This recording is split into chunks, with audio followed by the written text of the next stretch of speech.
Au nom du Père et du Fils et du Saint-Esprit. Amen. La grâce de notre Seigneur Jésus-Christ, l'amour de Dieu le Père et la communion du Saint-Esprit soient toujours avec vous. Et avec votre esprit. Frères et sœurs, en communion avec tous ceux qui, grâce à KTO Télévision et Radio Notre-Dame, suivent et prient avec nous durant cette célébration, entrons résolument dans la joie de ce jour. Plaçons-nous sous le regard de Dieu qui nous accueille. Ouvrons-lui notre cœur, notre vie. Reconnaissons ensemble que nous sommes pauvres et que nous sommes pécheurs. Je confesse à Dieu Tout-Puissant. Je reconnais devant mes frères que j'ai péché en pensée, en parole, par action et par omission. Oui, j'ai vraiment péché. C'est pourquoi je supplie la Vierge Marie, les anges et tous les saints, et vous aussi, mes frères, de prier pour moi, le Seigneur notre Dieu. Et que Dieu Tout-Puissant nous fasse miséricorde, qu'il nous pardonne nos péchés et nous conduise à la vie éternelle.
Gloria in excelsis Deo.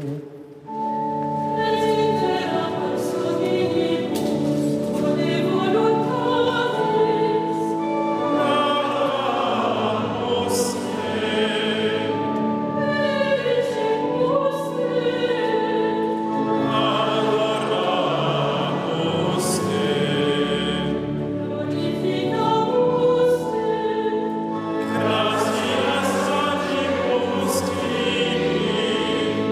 Dios,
Prions le Seigneur.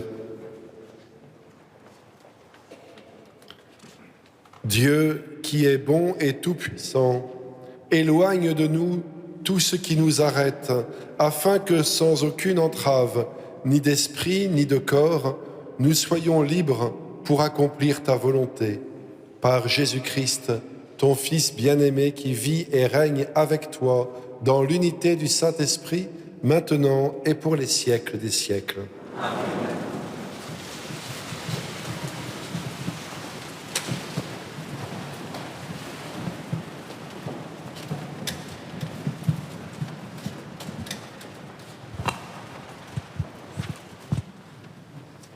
Lecture du deuxième livre des martyrs d'Israël. En ces jours-là, 7 frères avaient été arrêtés avec leur mère. À coups de fouet et de nerfs de bœuf, le roi Antiochos voulut les contraindre à manger du porc, viande interdite. L'un d'eux se fit leur porte-parole et déclara : « Que cherches-tu à savoir de nous ?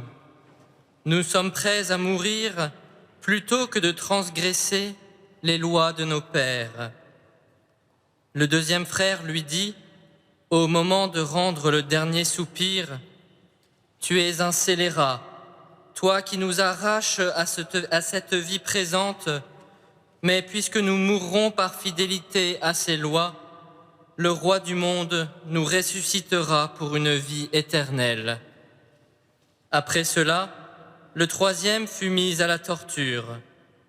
Il tendit la langue aussitôt qu'on le lui ordonna, et il présenta les mains avec intrépidité, en déclarant avec noblesse : « C'est du ciel que je tiens ces membres, mais à cause de ces lois, je les méprise, et c'est par lui que j'espère les retrouver. » Le roi et sa suite furent frappés de la grandeur d'âme de ce jeune homme qui comptait pour rien les souffrances. Lorsque celui-ci fut mort, le quatrième frère fut soumis au même sévice.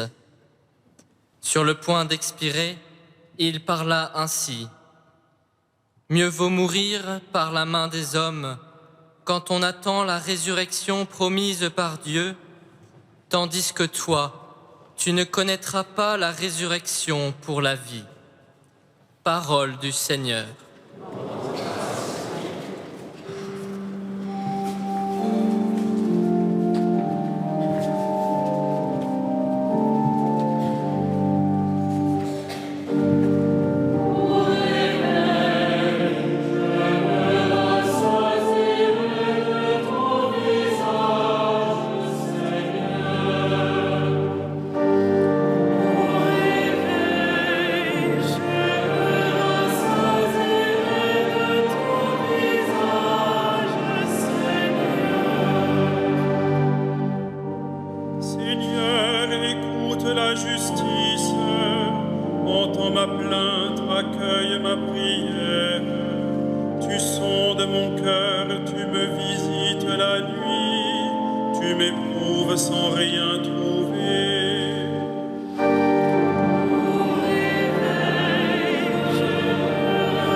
Lecture de la deuxième lettre de saint Paul apôtre aux Thessaloniciens.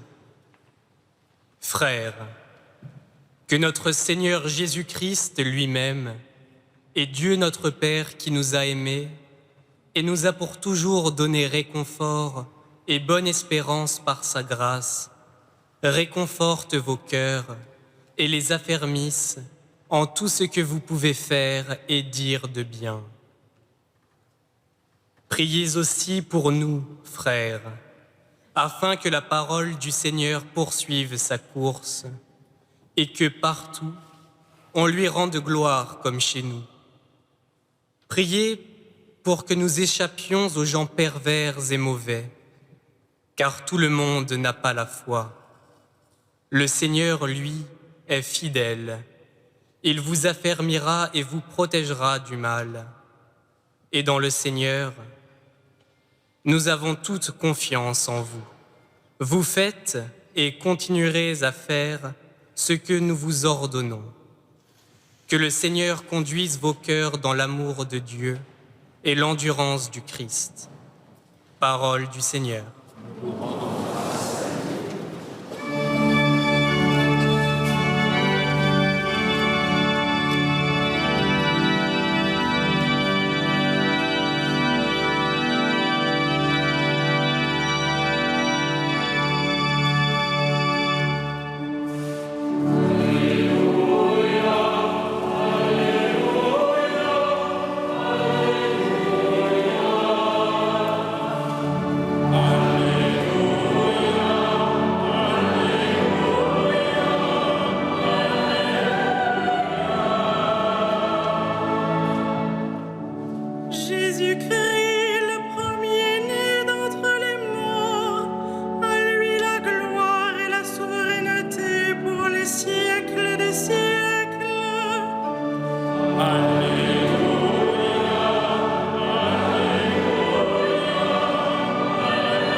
Le Seigneur soit avec vous. Évangile de Jésus-Christ selon saint Luc.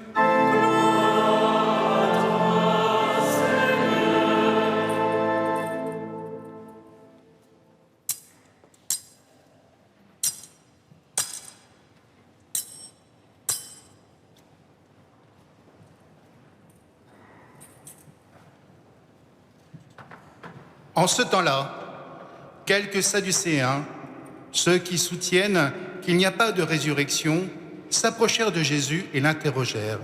« Maître, Moïse nous a prescrit, si un homme a un frère qui meurt en laissant une épouse, mais pas d'enfant, il doit épouser la veuve pour susciter une descendance à son frère. Or, il y avait 7 frères. Le premier se maria et mourut sans enfant. Le deuxième, de même. Puis le troisième épousèrent la veuve, et ainsi tous les 7. Ils moururent sans laisser d'enfant. Finalement, la femme mourut aussi. Eh bien, à la résurrection, cette femme-là, duquel d'entre eux sera-t-elle l'épouse, puisque les 7 l'ont eu pour épouse? Jésus leur répondit, « Les enfants de ce monde prennent femme et mari, mais ceux qui ont été jugés dignes d'avoir part au monde à venir et à la résurrection d'entre les morts ne prennent ni femme ni mari, car ils ne peuvent plus mourir. Ils sont semblables aux anges, ils sont enfants de Dieu et enfants de la résurrection. Que les morts ressuscitent. Moïse lui-même le fait comprendre dans ce récit du buisson ardent quand il appelle le Seigneur, le Dieu d'Abraham, Dieu d'Isaac, Dieu de Jacob. Il n'est pas de Dieu des morts, mais des vivants. Tous, en effet, vivent pour lui. Acclamons la parole de Dieu.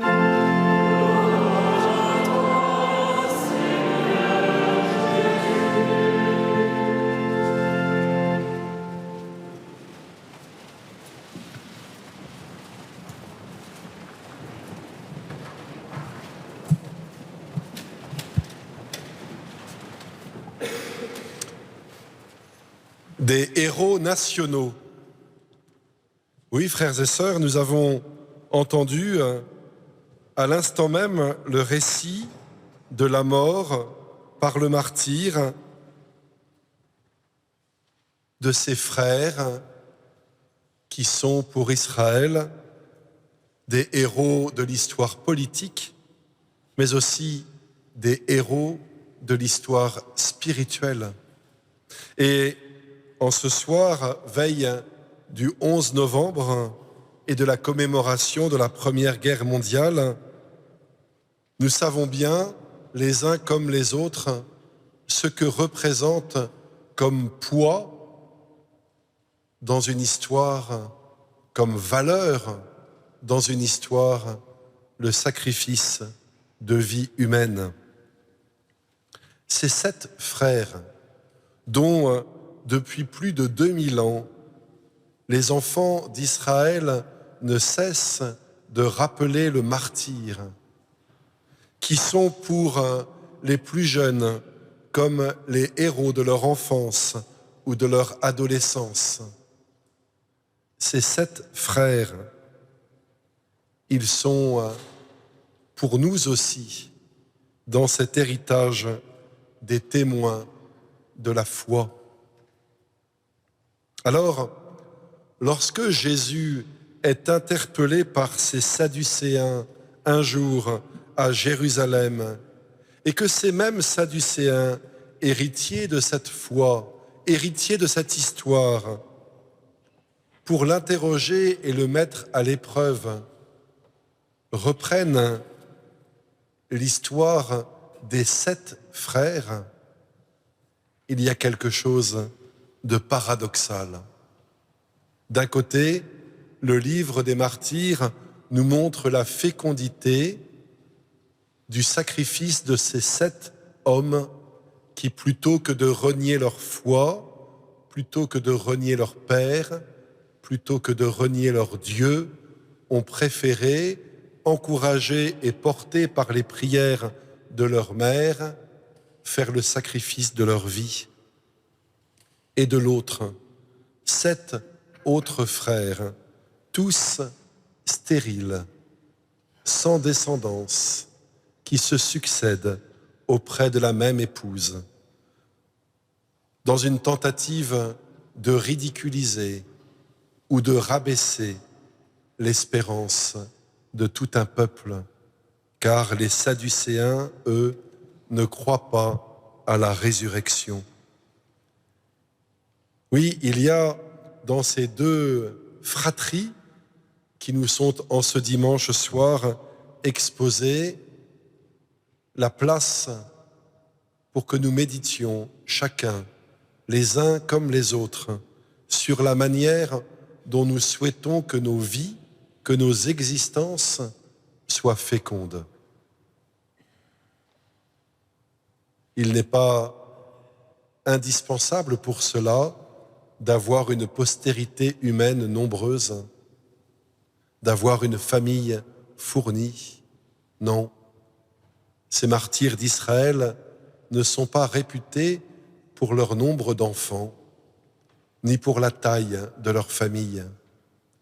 Ils sont réputés pour leur foi en la résurrection, leur foi en un Dieu pour lequel la mort de l'homme n'est pas le seul horizon. Leur foi en un Dieu qui accueille jusqu'au bout, y compris et d'abord dans les ténèbres de la mort, parce qu'il nous a fait, parce qu'il nous a créés pour lui. Oui, frères et sœurs, quelle fécondité désirons-nous pour nos existences? Ou plutôt, comment plaçons-nous notre espérance en la résurrection au cœur de notre foi, au cœur de notre vie? Est-ce simplement une des phrases du credo que nous répétons dimanche après dimanche pour penser à des choses plus simples et plus proches? Ne voyez-vous pas qu'ici même, au milieu de nous, se tient présent le ressuscité qui se donne en nourriture, dont la parole vient rejoindre nos histoires et les éclairer et les illuminer, dont la vie vient rejoindre nos vies et les transfigurer. Oui, frères et sœurs, quelle est la place de la résurrection dans notre foi, dans notre espérance et dans notre témoignage au quotidien, dans la charité dont nous faisons preuve ou pas.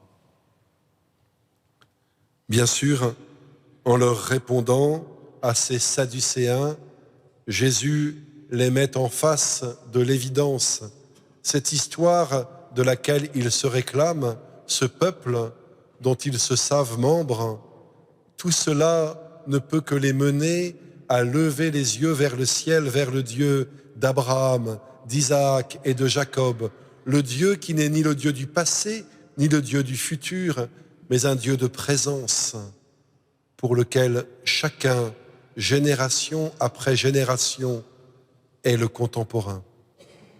Oui, à nous aussi, en ce soir, cette parole est proclamée comme un rappel, comme un appel.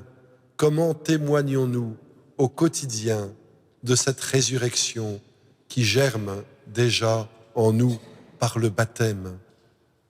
Comment témoignons-nous de l'amour de Dieu, puisqu'il est le signe de cette résurrection auquel tout homme est promis? Comment refusons-nous de condamner nos frères à la mort et aux ténèbres en étant pour eux les signes du pardon et de la miséricorde, les signes de la vie et de la tendresse de Dieu? Que cette Eucharistie où le Christ nous rend davantage vivants comme lui est vivant, nourrisse en nous ce désir de vivre davantage en ressuscité. Amen.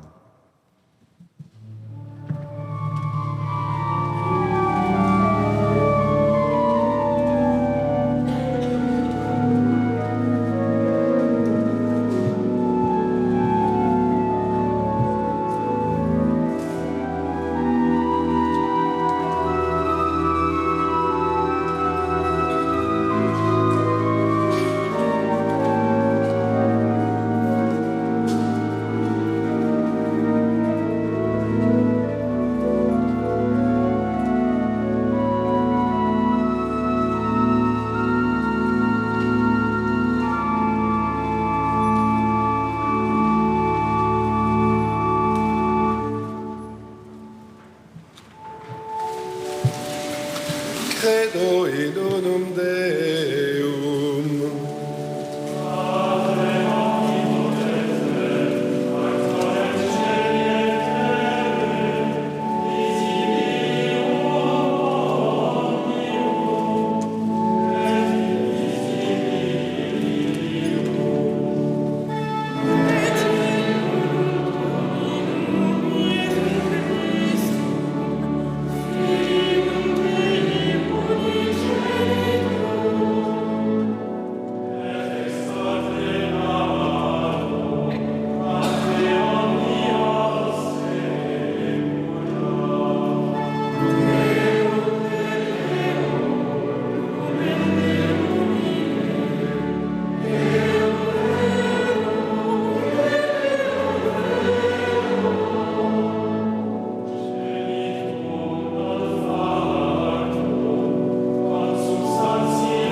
Prions ensemble au moment d'offrir le sacrifice de toute l'Église. Seigneur, sur les offrandes que nous présentons, jette un regard de pardon et de paix. Qu'en célébrant la passion de ton Fils, nous entrions de tout cœur dans son mystère, lui qui vit et règne avec toi dans l'unité du Saint-Esprit, maintenant et pour les siècles des siècles. Le Seigneur soit avec vous. Élevons notre cœur. Rendons grâce au Seigneur notre Dieu.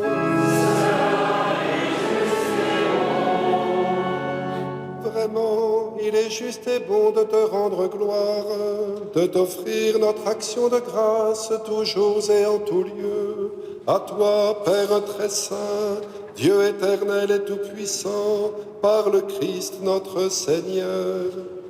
Dans sa pitié pour notre misère, il a voulu naître d'une femme, la Vierge Marie. Par sa passion et sa croix, il nous a délivrés de la mort éternelle. Par sa résurrection d'entre les morts, il nous a donné la vie qui n'aura pas de fin. C'est pourquoi, avec les anges et les archanges, avec les puissances d'en haut et les esprits bienheureux, nous chantons l'hymne de ta gloire et sans fin nous proclamons.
Tu es vraiment saint, Dieu de l'univers, et toute la création proclame ta louange, car c'est toi qui donnes la vie, c'est toi qui sanctifies toutes choses par ton Fils, Jésus-Christ, notre Seigneur, avec la puissance de l'Esprit Saint.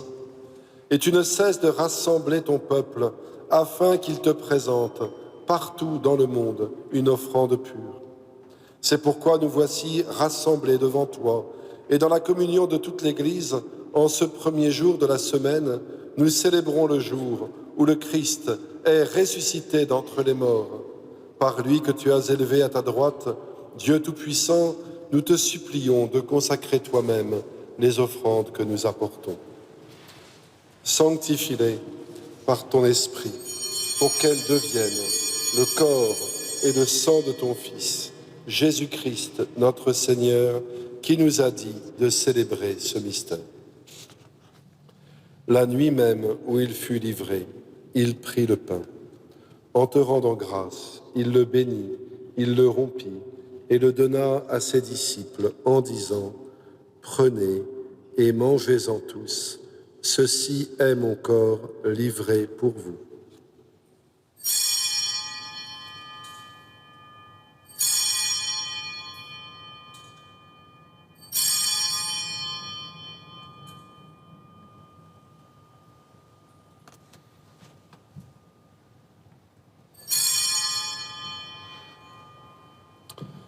De même, à la fin du repas, il prit la coupe.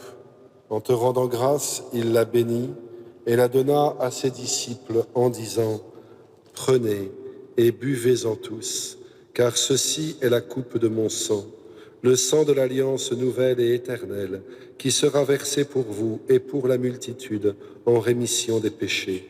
Vous ferez cela en mémoire de moi. »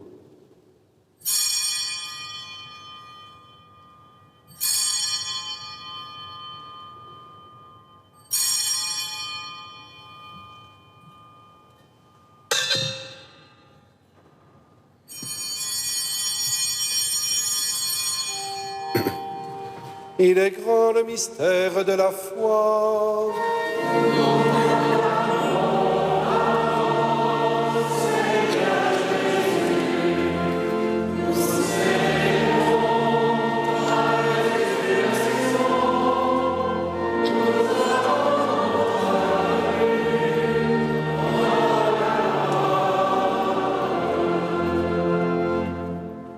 En faisant mémoire de ton Fils, de sa passion qui nous sauve, de sa glorieuse résurrection et de son ascension dans le ciel, alors que nous attendons son dernier avènement, nous présentons cette offrande vivante et sainte pour te rendre grâce. Regarde, Seigneur, le sacrifice de ton Église et daigne y reconnaître celui de ton Fils qui nous a rétablis dans ton alliance. Quand nous serons nourris de son corps et de son sang et remplis de l'Esprit Saint, accorde-nous d'être un seul corps et un seul esprit dans le Christ. Que l'Esprit Saint fasse de nous une éternelle offrande à ta gloire, pour que nous obtenions un jour les biens du monde à venir auprès de la Vierge Marie, la bienheureuse Mère de Dieu, de Saint Joseph, son époux, avec les apôtres, les martyrs et tous les saints qui ne cessent d'intercéder pour nous. Et maintenant, nous te supplions, Seigneur, par le sacrifice qui nous réconcilie avec toi, étends au monde entier le salut et la paix. Affermis la foi et la charité de ton Église au long de son chemin sur la terre. Veille sur ton serviteur, le pape François, et notre évêque Michel, l'ensemble des évêques, les prêtres, les diacres, et tout le peuple des rachetés. Écoute les prières de ta famille assemblée devant toi et ramène à toi, Père très aimant, tous tes enfants dispersés.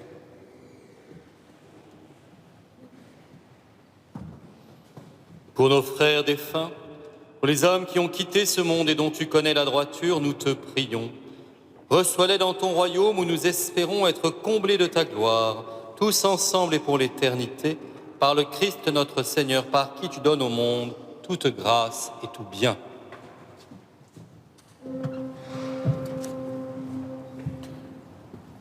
Par lui, avec lui et en lui.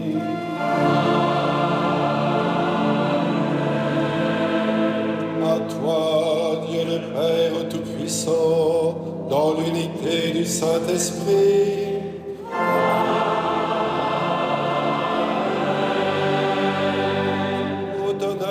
toute gloire pour les siècles des siècles.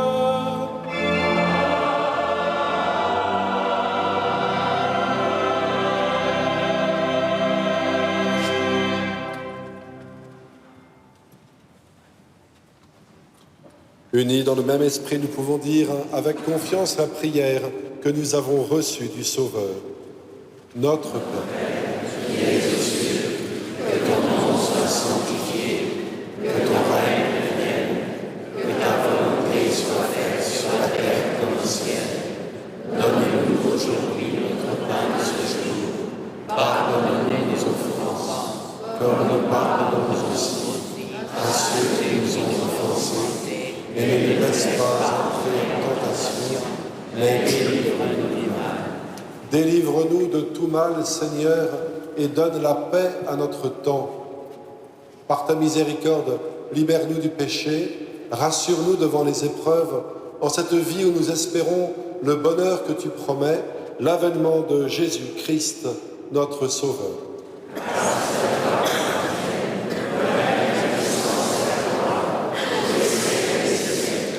Seigneur Jésus-Christ, tu as dit à tes apôtres, « Je vous laisse la paix, je vous donne ma paix.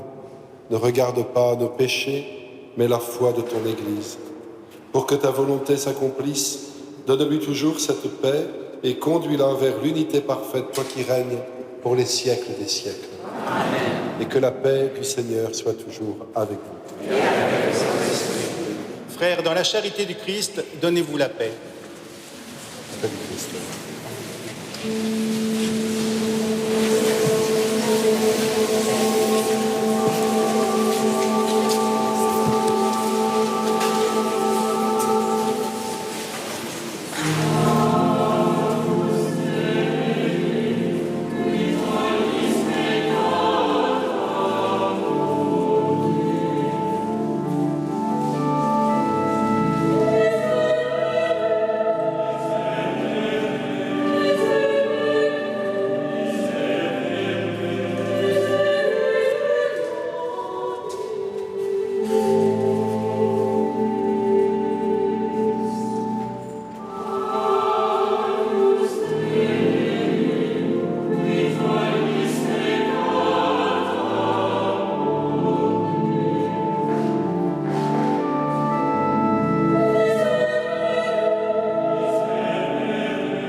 Heureux les invités au repas du Seigneur. Voici l'agneau de Dieu qui enlève le péché du monde. Seigneur, je suis la digne de recevoir, mais Seigneur, je suis béni.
Seigneur, fortifiés par cette nourriture sainte, nous t'adressons nos actions de grâce et nous implorons ta miséricorde.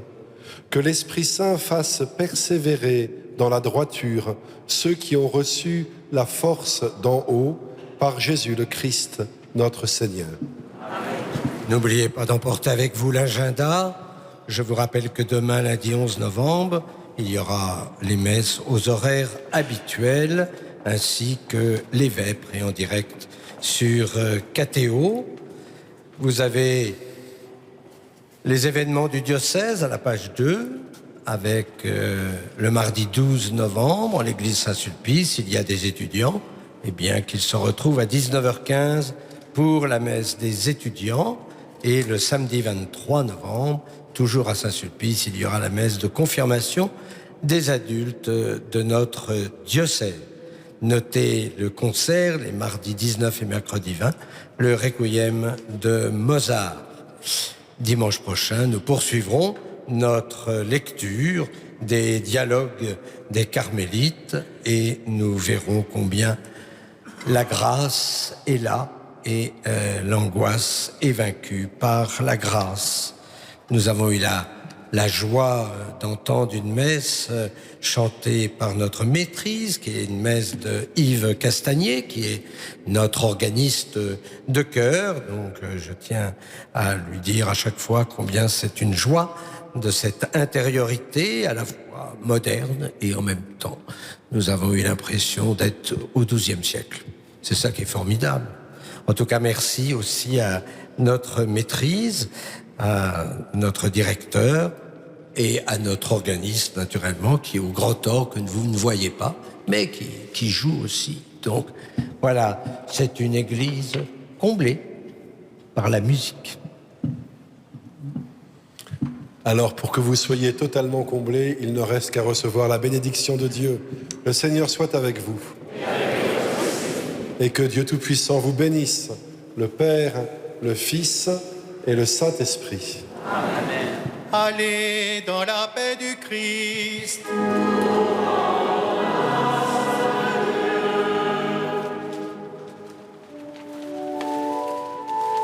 Salve Regina.